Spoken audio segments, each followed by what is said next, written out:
Queen left furious after Prince Charles' household suggested delight over abdication. The Queen was left furious with Prince Charles, and after a member of his royal household joked that he would be delighted if the monarch abdicated, unearthed accounts reveal.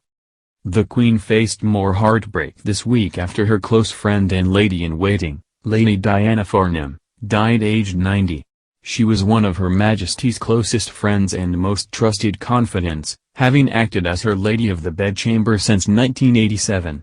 Lady Farnham supported the Queen for decades, most publicly during the 2021 Diamond Jubilee celebrations when she stepped in for Prince Philip, who was unable to attend due to illness.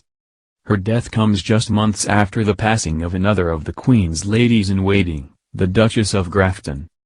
Another of her close aides, Anne Fortune Fitzroy, sadly passed away in December after serving the royal household throughout the Queen's 69-year reign. With the Queen now aged 95, many have cast their eye towards Prince Charles, who is expected to succeed her. Through the decades, the Prince of Wales has often commented on and joked about his eventually becoming king. None has attracted the attention and ire of the Queen as much as when, in 1998, Charles' household made a monumental mistake in appearing to endorse the thought of the Queen's abdication. Robert Jobson, a veteran royal author, recounted the awkward moment in his 2006 book, William's Princess, noting how Charles' reputation was thrown into disrepair as a result. He wrote, "In November 1998, a person never identified was responsible for a spectacularly misguided attempt to burnish Charles' reputation and enforce his position as heir to the throne. It led instead to the Queen's ire, necessitating an embarrassing climb down on the part of her eldest son."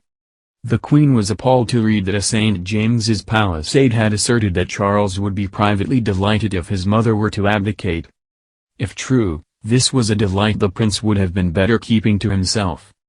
But the source of the information was a supporter of Charles who no doubt genuinely believed himself to be speaking in the Prince of Wales' best interest. This was an act of treachery as far as the Queen was concerned. Livid, she telephoned Charles, who was on an official visit to Bulgaria.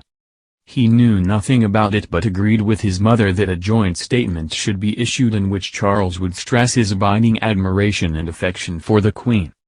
Prince Charles insisted that if any of his staff had been guilty, heads would roll. Whatever Buckingham Palace suspects, the investigation proved nothing and nobody was hung out to dry. Mr. Jobson was on the trip to Bulgaria and remembered the ashen face of Charles' secretary on receiving the call.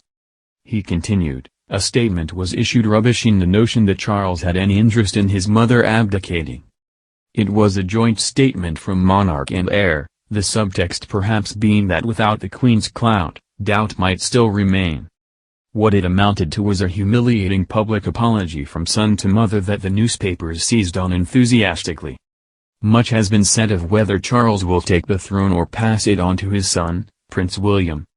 Many point towards the royal family's approval ratings, of which William sits at third, just behind the Queen and Prince Philip, while Charles sits at sixth, behind Princess Anne and just a point in front of Zara Phillips, her daughter. Experts claim that the public might prefer to see a younger, more modern pair of royals in William and his wife, Kate, Duchess of Cambridge, take the throne as opposed to Charles, who is 73.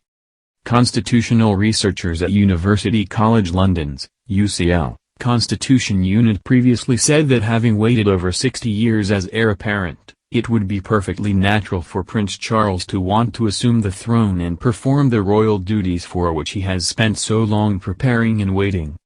However, in a post published to their website, they added, but it would be equally natural if, after reigning for a few years as an increasingly elderly monarch, he chose to invite Parliament to hand the throne to Prince William.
take the throne as opposed to Charles, who is 73.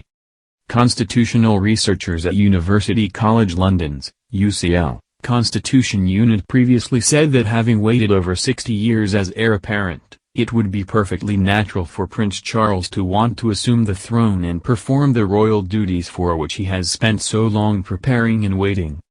However, in a post published to their website, they added, but it would be equally natural if, after reigning for a few years as an increasingly elderly monarch, he chose to invite Parliament to hand the throne to Prince William.